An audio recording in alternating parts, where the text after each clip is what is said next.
أنا بحب أريحة كثير، بعتبرها فيها يعني أعتبر وين ما بكان بنبسط كل الأماكن الحلوة، بحس فيها روح مميزة. اصلا بتحسيها هي قطعه اثريه، هي مدينه قطعه اثريه. الريحة سبحان الله مميزة، في ميتها وفي أهلها وفي ناسها والراحه، اسمها والراحة. أريحة المريحه. أي نعم.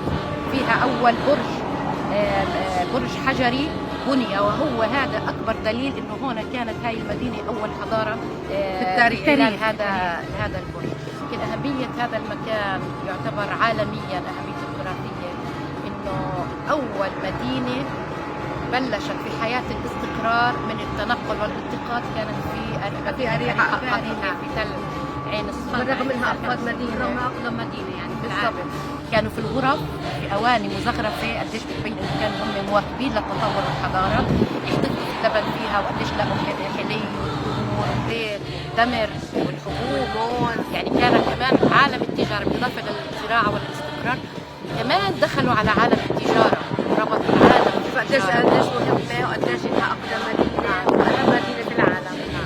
بدنا نقول يا حصادين السمسم خلي السمسم على راسه، يا حصادين السمسم، يا حصادين السمسم خلي السمسم براسه، يا عيني يا رب الله يعين يا ربي، يا حصادين السمسم، يا حصادين السمسم خلي السمسم. احلى اغنيه كنت احبها يغنوها هدول مع بعض.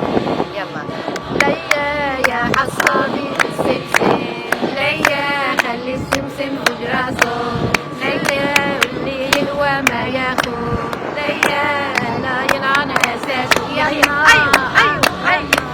ليا يا حملهم بالبسيط، ليا خليلي منهم تاني، ليا يا محملهم بالبسيط، ليا خليلي منهم تاني، ليا واللي هو ما ياخد.